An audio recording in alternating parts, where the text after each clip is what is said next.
Югары Яркәйдәге физкультура сәламәтләндерү комплексында Чернобыль фаҗигасенә 35 ел тулы уңайнан самбо буенча турнир оештырылып, анда чараны ачу тантанасында чернобыльчеләрне хөрмәтләү булды.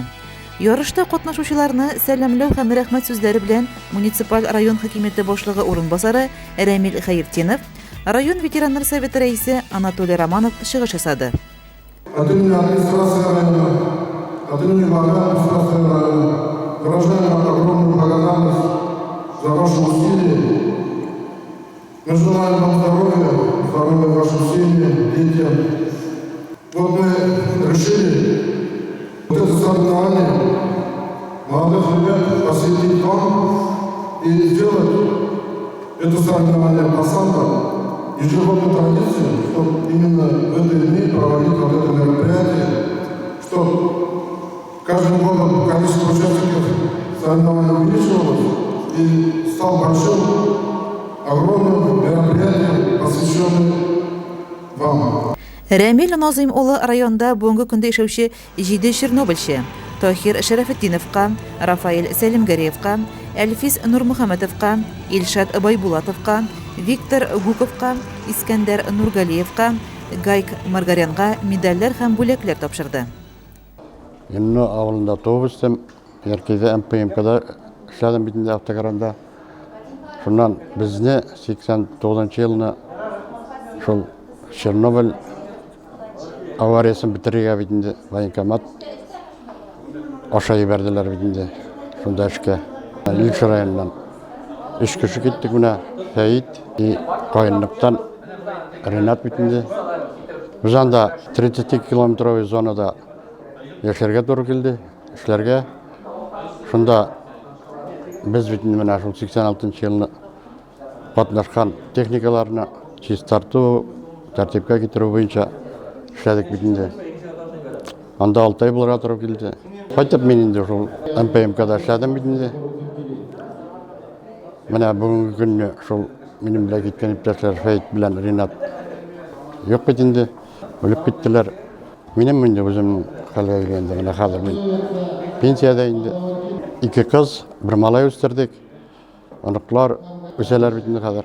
Менә бүгенге мероприятиегә чакырган өчен 35 еллыкка зур рәхмәт әйтәм. Бүген арабызда булмаган якташ чернобыльчеләребез 1 минут тынлык белән искә алынды.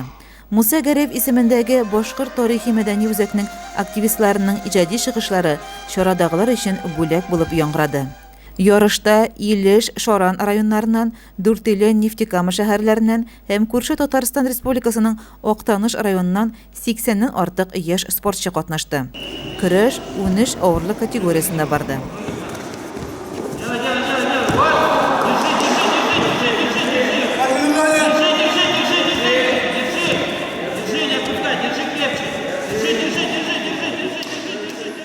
Әйтергә кирәк, безнең районда самбо спортына зур игътибар бирелә. Әлеге спорт серләренә спорт мастеры кандидаты, республика ярышларының күп тапкырлар җиңүчесе, самбо буенча Урал чемпионы Роберт Ханмурзин өйрәтә. Ребят около 40, постоянно колеблются, 38, 39, 40. Недавно я сюда приехал с Стерлитамака. Условия хорошие для соревнований, для тренировок. Все есть, все необходимо. Самбо белән малайлар гына түгел, кызлар да яратып шөгыльләнә.